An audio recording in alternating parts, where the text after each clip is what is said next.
అందరికీ నమస్కారం. నేను మీ మౌనిక. ప్రాన్స్ కర్రీ ఎప్పుడు ఒకేలా ట్రై చేస్తే ఒకసారి ఈ ప్రాసెస్ ట్రై చేయండి. గ్రేవీ అండ్ ఫ్రై రెండు విధాలకు కూడా తినచ్చు. అండ్ కొంచెం రైస్తోనే ఎక్కువ కర్రీ కలుస్తుందండి. ఇలా ట్రై చేయండి. ఫస్ట్ గ్యాస్ స్టార్ట్ చేసుకొని కళాయి పెట్టుకొని ధనియాలు ఒక 2 స్పూన్స్ వేసుకున్నానండి. కొంచెం కలర్ చేంజ్ అయ్యే వరకు వేగనివ్వాలండి. తర్వాత 1 స్పూన్ జీలకర్ర, మరాఠీ మొగ్గ ఒక 4 యాడ్ చేశానండి. తర్వాత 3 అనాస పువ్వులు యాడ్ చేశాను. ఒక 10 లవంగాలు యాడ్ చేశానండి. ఈ స్పైసెస్ అన్ని మనం సిమ్లోనే వేపుకోవాలి.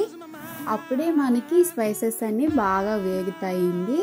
మళ్ళీ గ్రైండ్ చేసినప్పుడు మనకి ఫైన్గా పౌడర్ అవుతుంది. ఎండుమిరపకాయలు లాస్ట్లో వేసుకొని పౌడర్ చేసేసుకోవడమేనండి. తర్వాత మళ్ళీ గ్యాస్ స్టార్ట్ చేసుకొని కలర్ పెట్టుకొని ఆయిల్ వేసుకొని దంచుకున్న అల్లం వెల్లుల్లి వేసుకోవాలండి. పచ్చి స్మెల్ పోయే వరకు వేగనివ్వాలి.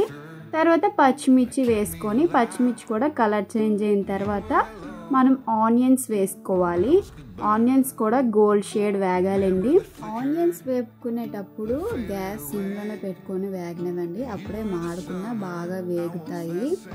మనకి ఏదైనా ఫస్ట్ ఆనియన్స్ బాగా వేగితే కొన్ని గోల్డ్ షేడ్ వస్తే బాగుంటాయి, కొన్ని లైటిష్ బ్రౌన్ వస్తే బాగుంటుంది. దీనికైతే కొంచెం కలర్ మారే వరకు వేగనిస్తే సరిపోతుంది. తర్వాత టమాటా ప్యూరీ యాడ్ చేసుకోవాలండి. టమాటా ప్యూరీ నుంచి ఆయిల్ రిలీజ్ అవ్వాలి. అప్పుడే అది బాగా కుక్ అయినట్టు. తర్వాత కొంచెం పసుపు అండ్ సాల్ట్ కూడా యాడ్ చేసుకోవాలండి. 1 స్పూన్ సాల్ట్ అయితే సరిపోతుంది. కొంచెం సేపు మూత పెట్టుకొని ఆయిల్ రిలీజ్ అయ్యే వరకు వేగనివ్వాలి. చూసారా, ఇప్పుడు బాగా కుక్ అయింది. టమాటా నుంచి ఆయిల్ రిలీజ్ అయిన తర్వాత ప్రాన్స్ని యాడ్ చేసుకోవాలండి. మేమైతే 1 కేజీ ప్రాన్స్ తీసుకున్నాము. పేరుకే 1 కేజీ కానీ అవి వేపితే ఎంత కూర అవ్వదు. మనం ఫ్రై టు గ్రేవీ చేస్తున్నాం కాబట్టి ఇది ఫ్రై లాగైనా తినచ్చు, గ్రేవీ లాగైనా తినచ్చండి. చాలా బాగుంటుంది. చపాతీలోకైనా జీరా రైస్లోకైనా దేనిలోకైనా బాగుంటుందండి. తర్వాత మనం ఈ మొత్తం ప్రాన్స్కి పట్టేలా కింద నుంచి బాగా మిక్స్ చేసుకోవాలండి. కారం 2 స్పూన్స్ యాడ్ చేస్తున్నానండి. కారం కూడా కొంచెం పచ్చి స్మెల్ పోయే వరకు మనం మూత పెట్టుకోవాలి. దీంట్లో మనం వాటర్ కూడా యాడ్ చేయాల్సిన అవసరం లేదండి. ఎందుకంటే ప్రాన్స్లోనే చాలా వాటర్ వస్తుంది.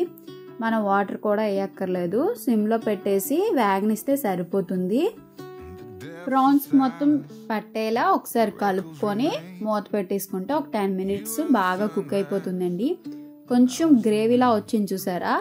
మనకి ఫ్రై అవసరం లేదంటే ఇలా గ్రేవీలా తినేవచ్చేయండి. కొంచెం గ్రేవీగా ఉండాలనుకున్నప్పుడు ఇప్పుడు ఆఫ్ చేసేస్తే సరిపోతుంది అండి.